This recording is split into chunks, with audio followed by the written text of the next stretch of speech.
अस्सलाम वालेकुम दोस्तों, मैं हूं फरजान रज़ाक और आज हम बात करेंगे यूरोपियन यूनिवर्सिटीज़ के एजुकेशन के हवाले से। तो चलिए शुरू करते हैं।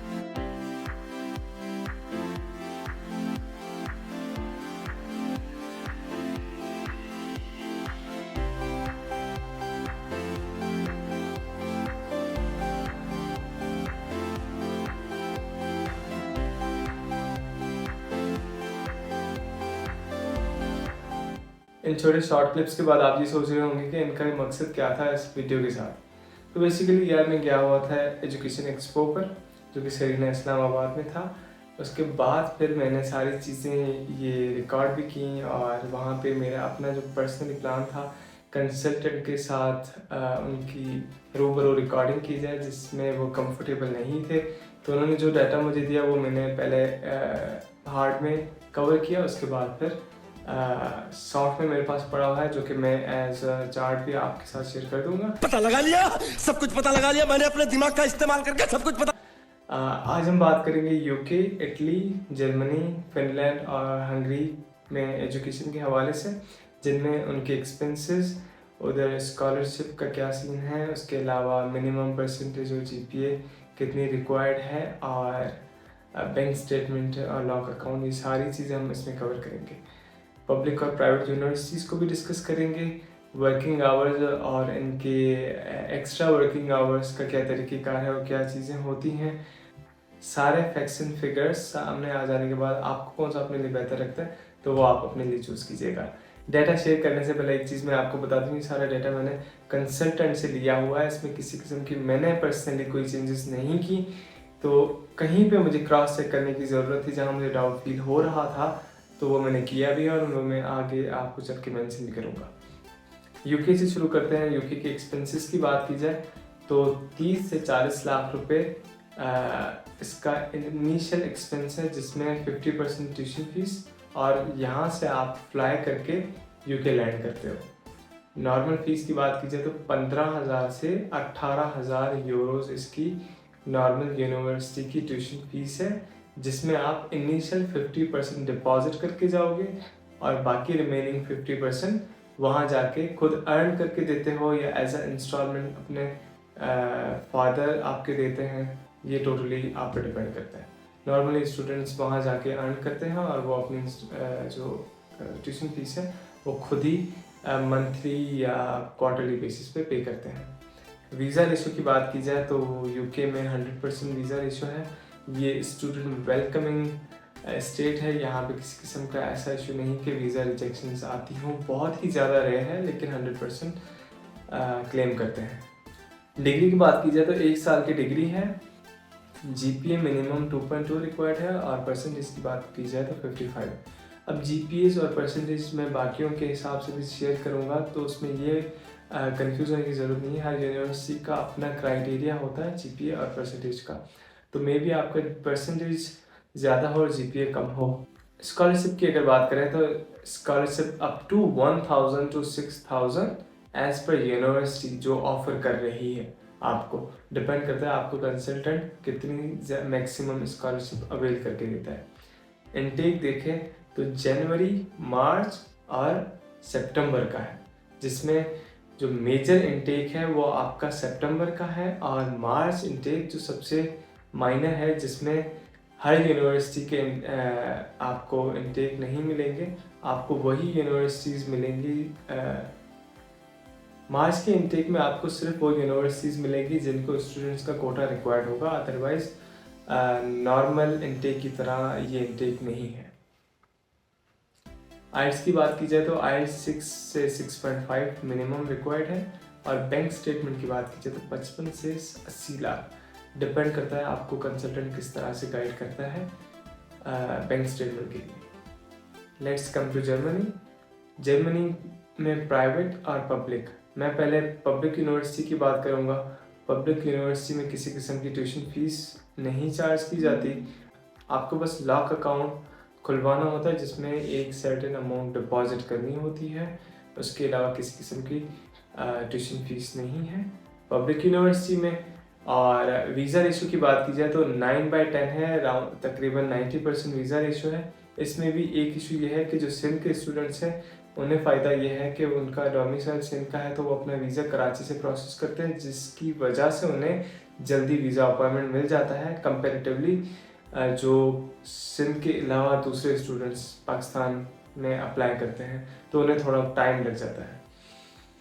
डिग्री की बात की जाए तो 2 साल की डिग्री है, मिनिमम जीपीए रिक्वायरमेंट 2.5 और 60% है फॉर मास्टर्स। और पब्लिक यूनिवर्सिटीज़ और स्कॉलरशिप की बात की जाए तो उधर ज़रूरत नहीं है, पब्लिक यूनिवर्सिटी है।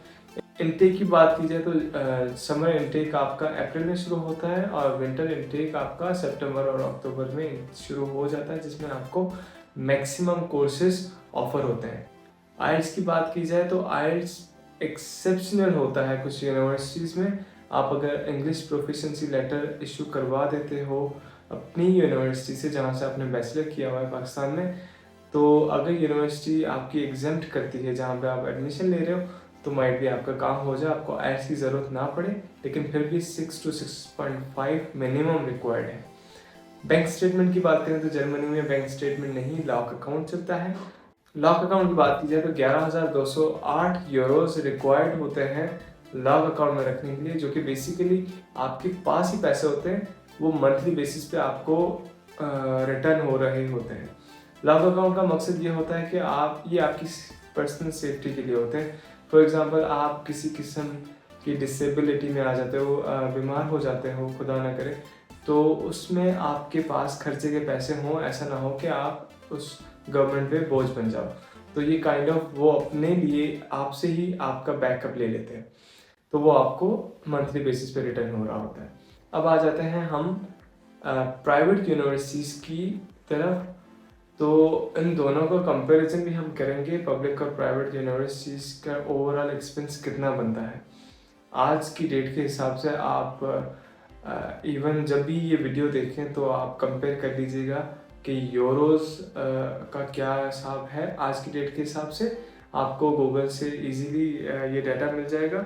मैं पीकेआर और यूरो दोनों में ये बता रहा हूँ, लेकिन आप जब भी ये वीडियो देखें, इट डजंट मीन कंट्री की क्या पोजीशन है, यूरो कहाँ पर मूव कर रहा है। तो इस चीज़ को आप खुद से क्रॉस चेक कर लेना कि आज की डेट के हिसाब से यूरो की क्या प्राइस थी, और जब आप वीडियो देख रहे होंगे तब यूरो की क्या प्राइस है। तो ये चीज़ें बहुत ज़्यादा मैटर करती हैं आपके ओवरऑल एक्सपेंस पर। और अगर अभी प्राइवेट यूनिवर्सिटी की बात करें तो मैं एक कंसल्टेंट के साथ इंटरेक्शन में था जिन्होंने मुझे Gisma university of applied sciences offer की थी MBA के लिए, जिसमें AI, डेटा साइंस और डिजिटल बिजनेस, इस स्पेसिफिक कोर्सेज की वजह से मैं यूनिवर्सिटी में एडमिशन के लिए मोटिवेट भी हुआ था। लेकिन बाद में फिर जब चीज़ों को क्रॉस चेक किया तो पता चला कि कंसल्टेंट्स की ये फेवरेट यूनिवर्सिटी है, क्योंकि कंसल्टेंट्स को ये ज़्यादा फ़ायदा देते हैं। जितने स्टूडेंट्स से ले आएंगे उतना ही ज़्यादा उन्हें फ़ायदा होगा। तो कंसल्टेंट्स रेकमेंड भी यही करते हैं कि आप गिज़मा जाएँ। वहाँ पे एडमिशन की भी कोई ख़ास रिक्वायरमेंट नहीं है। यूँ समझें कि जिस हिसाब से उन्होंने मुझे प्रोसेस बताया था तो हमारे लिए इकरा यूनिवर्सिटी हो गई। यूँ समझो कि नर्वस चलती है, आ जाओ, कोई मसला नहीं है। तो और वहाँ पर भी डिग्री 2 साल की थी, लेकिन जो ये स्पेसिफिक MBA का कोर्स था वो 1 साल का था फॉर दोज स्टूडेंट जिनका IT से बैकग्राउंड है। अब मेरा IT का बैकग्राउंड नहीं है, लेकिन मेरे MBA में ये कोर्सेज मुझे ऑफर हो रहे हैं, तो मेरी डिग्री ये 1.5 साल की होगी। मिनिमम ग्रेड्स भी उतने ही हैं। और स्पेसिफिक जो प्राइवेट यूनिवर्सिटी थी इसके 3 इनटेक थे, मार्च, अप्रैल और सितंबर। तो ये थोड़ा डिफरेंट है एज कम्पेयर पब्लिक यूनिवर्सिटी। और अगर एक्सपेंस की बात करें तो एक्सपेंस आपका 11,208 यूरोज एक, जो कि राउंड अबाउट पाकिस्तानी आज की डेट के हिसाब से 33 लाख बनते हैं। और आपकी उस यूनिवर्सिटी की जो फीस थी 15,000 यूरो थी, जिस पर डिस्काउंट करके वो कह रहे थे कि 10,500 कर देंगे। तो राउंड अबाउट ये 60 से 65 लाख की गेम थी। और आइल्स की यहाँ पर एग्जेम्पशन थी इंग्लिश प्रोफिशिएंसी लेटर की वजह से, तो जो कि आप अपने ही यूनिवर्सिटी से उन्हें दे दोगे तो आपको किसी किस्म का आइल्स देने की भी ज़रूरत नहीं पड़ेगी। तो यहाँ पे इस तरह की कुछ कन्वीनियंस होती हैं जो बंदे को बहुत ज़्यादा अट्रैक्ट भी करती हैं। तो पब्लिक और प्राइवेट यूनिवर्सिटीज़ को कंपेयर करें तो ओवरऑल 35 लाख पब्लिक यूनिवर्सिटी में खर्चा है और प्राइवेट यूनिवर्सिटी का 65 लाख, जिसमें राउंड अबाउट आपकी 30 लाख ऑन एवरेज फीस आ जाती है। ये तो मैं इस यूनिवर्सिटी का मैं जिक्र कर रहा था, मैं इसको रेकमेंड नहीं करूँगा। मुझे कंसल्टेंट ने ये इन्फॉर्मेशन दी, आप इसको अपनी तरफ से क्रॉस चेक भी कर सकते हो और अपने रिसर्च भी कर सकते हो। मैं किसी किस्म का कोई इसको प्रोमोट नहीं कर रहा, इस चीज़ को अपनी तरफ से कंफर्म करो। उसके बाद आपका जो भी प्लान है, जो भी इनिशिएटिव आप लेते हो, वो टोटली आप पे डिपेंड करती है। मैं किसी भी किस्म की इधर इस यूनिवर्सिटी को सपोर्ट या रेकमेंड नहीं करूँगा, क्योंकि मेरा कोई कमीशन वाला सीन नहीं है। शाबाश। फिनलैंड की अगर बात करते हैं तो फिनलैंड में 20 से 25 लाख रुपए इसका इनिशियल खर्चा है जाने का, जिसमें फीस जो आपकी है वो तकरीबन 7,000 से 10,000 यूरोज ऑन एवरेज पर डिपेंड करता है यूनिवर्सिटी पर। और वीज़ा रेशो की बात की जाए तो वीज़ा रेशो 95% सक्सेस रेशो ये क्लेम कर रहे हैं, जो कि अच्छी चीज़ है। लेकिन एक ड्रॉबैक ये है कि फिनलैंड के वीज़ा को प्रोसेस करने के लिए अबू धाबी जाना पड़ेगा, क्योंकि पाकिस्तान में एम्बेसी नहीं है। तो आपको वहाँ जाकर इस चीज़ को प्रोसेस करना और ये जो एक्सपेंसेस आएंगे ये इस सारे प्रोसेस में काउंट नहीं हो रहे। और डिग्री की बात की जाए तो डिग्री यहाँ पर भी 2 साल की है, 2.8 GPA और 65 to 70% minimum percentage requirement for the masters depends on your programme, और अप टू 50% स्कॉलरशिप मिल सकती है, डिपेंड्स ऑन योर ग्रेड, जो कि आपने यूनिवर्सिटी में कितने लिए हैं। फिनलैंड का इनटेक सितंबर और अक्टूबर में ही होता है, जिसमें मेजॉरिटी ऑफ कोर्सेज आपको इजीली मिल जाते हैं। बैंड्स की बात की जाए तो 6.5 मिनिमम, और यहाँ पर भी लॉक अकाउंट रिक्वायर्ड है, जो कि 6,220 यूरोज है, जो कि पाकिस्तानी राउंड अबाउट आज की डेट के हिसाब से 19,81,000 कुछ बनते हैं, राउंड अबाउट 20 लाख रुपए। हम अब मूव करते हैं इटली की तरफ। इटली सबसे सस्ता है, जिसका खर्चा तकरीबन 8 से 10 लाख रुपए है ट्यूशन फीस और यहाँ से जाने का, जिसमें ट्यूशन फीस आ जाती है 3 से 4,000 यूरोज ऑन एवरेज, डिपेंड्स, जो कि 2500 भी हो सकती है, यूनिवर्सिटी पे डिपेंड करता है कि, और ये भी डिपेंड करता है कि आपका प्रोग्राम कौन सा है। इट डजेंट मीन आपका जो प्रोग्राम है उसमें आपको 2500 यूरो वाली यूनिवर्सिटी ना मिले, मे भी किसी और का प्रोग्राम वो हो तो उसको वो यूनिवर्सिटी मिल जाए, तो डजेंट मीन, ये चीज़ें वेरी करती है अकॉर्डिंगली। मैं एवरेज फिगर्स बता रहा हूँ। वीज़ा रेशो की बात की जाए तो कंसल्टेंट ने क्लेम किया था कि 2/10 है, मतलब 20% चांसेस हैं कि वीज़ा लग जाए। लेकिन इस चीज़ पे मुझे डाउट हुआ था, तो मैंने इस चीज़ को क्रॉस चेक किया तो 50% तक इस चीज़ की मैक्सिमम श्योरिटी थी कि 50-50 चांसेस होते हैं कि वीज़ा लग जाए। लेकिन वीज़ा लग जाता है तो किस्मत है, और अगर नहीं लगता तो फिर वही बात है 50-50। मिनिमम GPA 2.2 और परसेंटेज 60। स्कॉलरशिप किसी किस्म की स्पेसिफिकली मेंशन नहीं की थी, और इसमें सिर्फ सितंबर इनटेक है, इसके अलावा कोई इनटेक नहीं है। और यहाँ पर भी 6.5 बैंड रिक्वायर्ड है, और बैंक स्टेटमेंट है वो 20 से 25 लाख रुपए की, मतलब यहाँ पे बैंक स्टेटमेंट कम है और ओवरऑल खर्चा भी देखा जाए तो सबसे कम है। इशू घूम फिर के आ जाता है वीज़ा का, जो कि मेजर इशू है। एडमिशन हो जाए, ऑफर लेटर आ जाए, सारी चीज़ें प्रोसेस हो जाए, एंड में वीज़ा ना मिले तो ये भी एक किस्म का ड्रॉबैक है। और एंड में हंगरी को देखते हैं तो हंगरी में ओवरऑल एक्सपेंसेस हैं 25 से 30 लाख रुपए, जिसमें 25 लाख तक आपकी ट्यूशन फीस और बाकी चीज़ें आ जाती हैं, और 30 लाख के अंदर अंदर आप फ्लाई कर जाते हो, ये कंसल्टेंट ने मुझे कहा था। तो ओवरऑल चीज़ें जिसमें आपके टिकट्स और वीज़ा प्रोसेसिंग और छोटी मोटी चीज़ें, जो कि तकरीबन 4-5 लाख रुपए का खर्चा हो जाता है। वीज़ा रेशो भी देखा जाए तो 60 to 80% है, जो कि काइंड ऑफ अच्छा है, जिसपे बंदा रिस्क ले सकता है। और अगर आपकी ग्रेड्स अच्छे हैं तो इसमें ज़्यादा चांसेस होते हैं कि आपका वीज़ा इजीली लग जाए। डिग्री टाइम पीरियड देखा जाए तो डिग्री 2 साल की है, और यहाँ पर भी 2.6 GPA रिक्वायर्ड है मिनिमम विद 60%। स्कॉलरशिप भी यहाँ पर किसी किस्म की मेंशन नहीं की गई उनकी तरफ से, और इनटेक यहाँ पर सिर्फ साल में 2 हैं, जो कि फरवरी और अक्टूबर। उसके अलावा यहाँ पर भी बैंड 6.5 रिक्वायर्ड है। इसमें बैंक स्टेटमेंट की बात की जाए तो 25 से 30 लाख रुपए की रिक्वायर्ड है। फैक्ट एंड फिगर्स के अलावा अब कुछ और चीज़ों पे आ जाते हैं। चार्ट मैंने आपको दे दिया है, स्क्रीनशॉट ले लो आप एज पर योर कन्वीनियंस। अब हम आ जाते हैं वर्किंग आवर्स पर। इन सारे कंट्रीज़ में 20 आवर्स पर वीक हम काम कर सकते हैं एज ए स्टूडेंट। इससे ज़्यादा आप करते हो तो वो इलीगल में आता है। लेकिन पाकिस्तानी और इंडियंस जो भी पढ़ने जाते हैं वो ज़्यादा से ज़्यादा काम करते हैं और कम से कम पढ़ाई करते हैं। अब रूल्स एंड रेगुलेशन थोड़ी स्ट्रिक्ट हो गई हैं, लेकिन फिर भी जुगाड़ू बंदा अपना रास्ता निकाल ही लेता है। तो कुछ रास्ते मुझे भी मिले तो मैंने सोचा वो भी मैं शेयर कर दूँ आपके साथ। तो जर्मनी के ही एक पाकिस्तानी भाई के साथ मेरी बात हो रही थी किसी रेफरेंस से, उनका नाम मैं यहाँ मेंशन नहीं करूँगा। वो इस चीज़ को बता रहे थे कि यहाँ पर जो पाकिस्तानी स्टूडेंट्स आते हैं तो यहीं पर पाकिस्तानी और इंडियंस रेस्टोरेंट्स पर या बंगाली रेस्टोरेंट्स पर जाकर डिलीवरी की जॉब्स करते हैं, जो कि इलीगली वो उन्हें कम पैसे देते हैं, काम वो ज़्यादा लेते हैं। तो उनको यूँ समझो को एक साइकोलॉजिकल सेटिस्फेक्शन हो जाती है कि हाँ हम ज़्यादा काम कर रहे हैं और हमारी वेजेस ज़्यादा हो रही है। लेकिन उन भाई के मुताबिक बात एक ही हो जाती है, अगर हम प्रॉपर 20 आवर्स पर वीक काम करें जिसमें इलीगल काम करने की ज़रूरत नहीं है। मिनिमम वेज जो है वो 12 यूरो है जर्मनी में और मैक्सिमम वो 14 यूरोज़ है।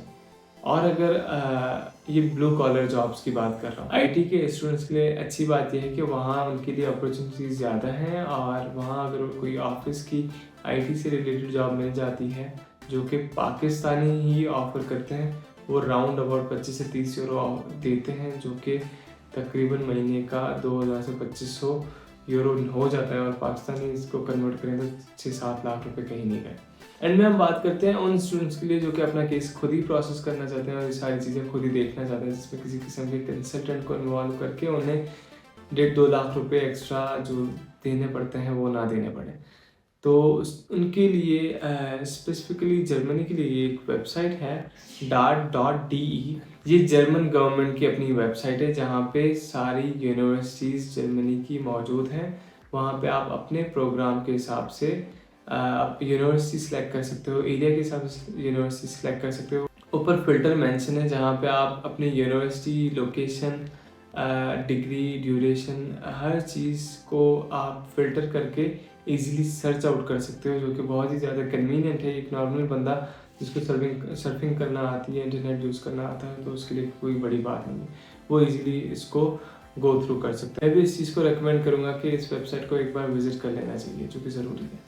जाने से पहले एक बहुत ज़रूरी चीज़ जो कि मैं उन स्टूडेंट्स के लिए कहना चाहूँगा जो कि इतनी बड़ी रकम को मैनेज नहीं कर सकते, जिनके लिए इतना बड़ा फाइनेंशियल अरेंजमेंट करना बहुत बड़ा इशू है या वो नहीं कर सकते, तो डजंट मीन कि वो बाहर पढ़ लिख नहीं सकते।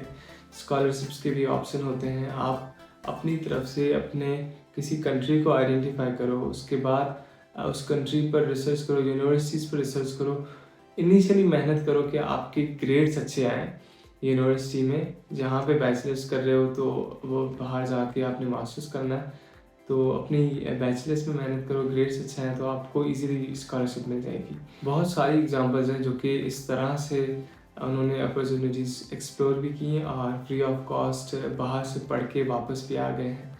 तो ऐसा नहीं है कि ये चीज़ें सिर्फ उन लोगों के लिए जिनके पास इतनी बड़ी रकम हो। ये बड़ी अच्छी बात कही आप। ठीक। तो never give up on your dreams यार।